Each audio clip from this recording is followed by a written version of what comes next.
Hi hello ನಮಸ್ತೆ. ಇವತ್ತು ನಾವು ಎಲ್ಲಿದ್ದೀವಿ ಅಂತ ಗೊತ್ತಾಯ್ತಾ? ಹಾಸನದ ಹಳೇಬೀಡು ರಸ್ತೆಗೆ ಹೋಗುವಂಥ ಶ್ರೀರಂಗನಾಥ ಸ್ವಾಮಿ ಪ್ರಸನ್ನ ನೀರಳದಲ್ಲಿದ್ದೀವಿ. ಬನ್ನಿ ಇಲ್ಲಿನ ವಿಶೇಷತೆಗಳನ್ನ ತಿಳ್ಕೊಳ್ಳೋಣ. ಬನ್ನಿ ತೋರಿಸ್ತೀನಿ. ಶ್ರೀರಂಗನಾಥ ಸ್ವಾಮಿ ಪ್ರಸನ್ನ ನೀರಳದಲ್ಲಿದ್ದೀವಿ. ಇಲ್ಲಿನ ವಿಶೇಷತೆಗಳು ತುಂಬ ಇದೆ, ಬನ್ನಿ ತಿಳ್ಕೊಳ್ಳೋಣ.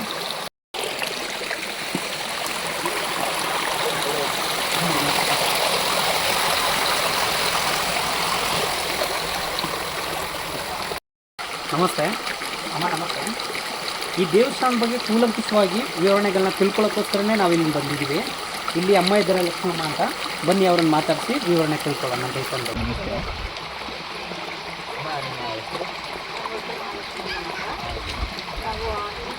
ನಾವೇನೇ ಪೂಜೆ ಮಾಡ್ತಿರೋದು, ಆದರೆ ಇದು ರಂಗನಾಥ ಸ್ವಾಮಿ ಭೂಮಿಯಿಂದಲೇ ನಡೆಸಿರೋದು.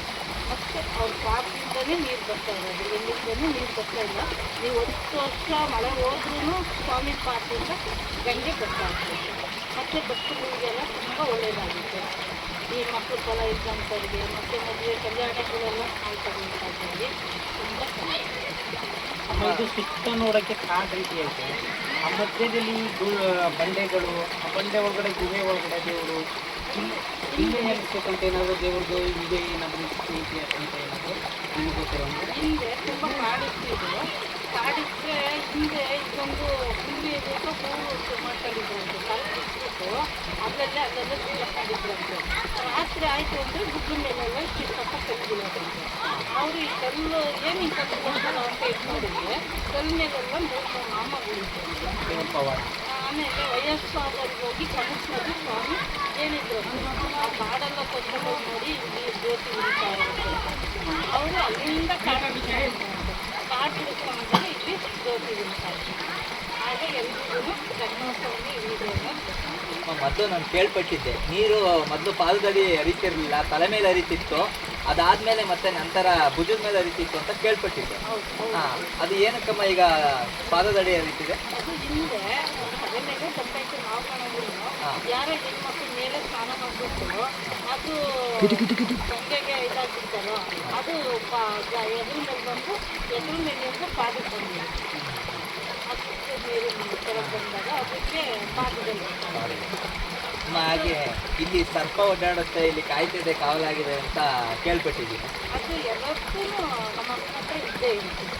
ಇಲ್ಲಿ ಹಾವಿದೆ, ಹಾವಿದೆ, ಕಾಳಿಂಗ ಸರ್ಪ. ತುಂಬ ಹಳೆ ಕಾಲದ್ದು. ಅದಕ್ಕೆಲ್ಲ ಮೈ ತುಂಬ ರೋಮ ಮತ್ತೆ ಎಲ್ಲ ಬಂದಿದೆ. ಹೌದಾ? ಅದು ಏನಾದರೂ ತಪ್ಪಾದರೆ ಯಾರು ಭಕ್ತಾದಿಗಳಿಗೆ ತೊಂದರೆ ಕೊಡುವಂಥದ್ದು, ಕಣ್ಣು ಕಾಣಿಸುವಂಥದ್ದು ಅದೇನು ತೊಂದರೆ ಏನು ಮಾಡ್ತಿಲ್ಲ, ಸುಮ್ಮನೆ ಕಾಣಿಸಿದೆ. ಮತ್ತು ಏನಾದರೂ ತಪ್ಪು ಮಾಡಿದ್ರೆ ಬಾಗಿಲು ಬಂದು ಬಂದ್ಬಿಡುತ್ತೆ. ಯಾವುದು ಪೂಜೆ ಮಾಡೋಕ್ಕೆ ಬಿಡಲ್ಲ.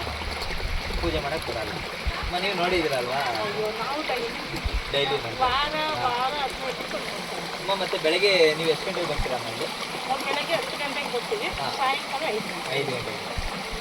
ಇಲ್ಲಿನ ವಿಶೇಷತೆಗಳು ತುಂಬ ಇದೆ. ಇಲ್ಲಿ ಮೊದಲು ತಲೆ ಮೇಲೆ ನೀರು ಹರಿತಿತ್ತು, ಅದಾದ್ಮೇಲೆ ಭುಜದ ಮೇಲೆ ಹರಿತಿತ್ತು. ಏನೋ ಒಂದು ತೊಂದರೆಯಿಂದಾಗಿ ಇವತ್ತು ಪಾದದಡಿ ಹರಿತಿದೆ ನೀರು.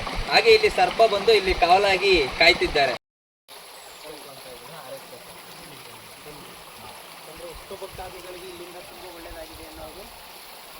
ಸರ್, ನಿಜವಾಗ್ಲೂ ತುಂಬ ಖುಷಿ ಆಯಿತು. ಇಂಥ ಪ್ಲೇಸ್ನ ನಾನು ಯಾವತ್ತೂ ನೋಡಿರಲಿಲ್ಲ. ಮೈಸೂರಿಂದ ನನಗೆ ಕಾಲ್ ಮಾಡಿ, ಬನ್ನಿ ಇಲ್ಲೊಂದು ಒಳ್ಳೆ ಪ್ಲೇಸ್ ಇದೆ, ಒಂದೊಳ್ಳೆ ದೇವಸ್ಥಾನ ಇದೆ, ನೀವು ಬಂದರೆ ನಿಮ್ಮ ಮನಸ್ಸಿಗೆ ಅಷ್ಟು ತೃಪ್ತಿ ಆಗುತ್ತೆ ಅಂತ ಹೇಳಿದ್ರೆ ತುಂಬ ಧನ್ಯವಾದಗಳು. ಕರ್ಕೊಂಬಂದಿದ್ದೀರಾ. ಈ ಪ್ರದೇಶದಲ್ಲಿ ಕುತ್ಕೊಂಡು ಮಾತಾಡ್ತಾ ಇದ್ದರೆ ಸುತ್ತ ಕಾಡು, ಮಧ್ಯದಲ್ಲಿ ನೀರು ಹರಿಯುವಂಥದ್ದು, ಎಂಥ ಬೇಸಿಗೆ ಬಂದರೂ ನೀರಂತೂ ಬತ್ತಲ್ಲ. ಇಲ್ಲಿ ದೇವರು ಪಾದದಡಿಯಿಂದ ನೀರು ಬರ್ತದೆ ಅಂತ ಅಮ್ಮನವ್ರು ಹೇಳಿದ್ರು. ಇಲ್ಲಿ ಕುತ್ಕೊಳ್ಳೋದು ನಿಜವಾಗ್ಲೂ ಒಂದು ಸ್ವರ್ಗ ಅನ್ನಿಸ್ತೈತೆ ನಮಗೂ. ತುಂಬ ಸರ್, ನೀವು ಬಂದಿದ್ದು ತುಂಬ ಖುಷಿ ಆಯಿತು. ಇಲ್ಲಿನ ಇನ್ನೂ ತುಂಬ ವಿಶೇಷತೆಗಳನ್ನ ನಾವು ತಿಳ್ಕೊಂಡಾಯ್ತು. ಯಾಕೆಂದ್ರೆ ನಾವು ಬಂದಾಗ ನಾನು ಕೇಳ್ಪಟ್ಟಿದ್ದೆ, ಅಂದರೆ ತಲೆ ಮೇಲೆ ಹರಿತಿತ್ತು ನೀರು, ಭುಜದ ಮೇಲೆ ಹರಿತಿತ್ತು, ಯಾವ ಕಾರಣದಿಂದ ನೀರು ಹರಿತಿಲ್ಲ, ಈಗ ಪಾದದಡಿ ಹರಿತಿದೆ ಅಂತ ಅಂದ್ಕೊಂಡು ನನಗೂ ಗೊತ್ತಿರಲಿಲ್ಲ. ಅಮ್ಮ ಅದ್ರ ಬಗ್ಗೆ ತಿಳಿಸಿದ್ರು. ಎಷ್ಟೋ ಜನಗಳಿಗೆ ಈ ಪ್ಲೇಸೇ ಗೊತ್ತಿಲ್ಲ. ಈಗ ಬಂದವರಿಗೂ ತುಂಬ ಖುಷಿ ಆಗುತ್ತೆ. ಅವ್ರ ಮನಸ್ಸಿನಿಂದ ಏನಾದ್ರು ಅವ್ರು ಕೇಳ್ಕೊಳ್ಳೋದಿದ್ರೆ ಒಳ್ಳೇದಾಗುತ್ತೆ. 100% ಒಂದ್ಸಲ ಬನ್ನಿ ಅಂತ ಕೇಳ್ತಾ, ಎಲ್ಲರೂ ಚೆನ್ನಾಗಿರಿ, ನಗ್ನಗ್ತಾ ಖುಷಿಯಾಗಿರಿ ಅಂತ ಕೇಳ್ತೀನಿ ಸರ್.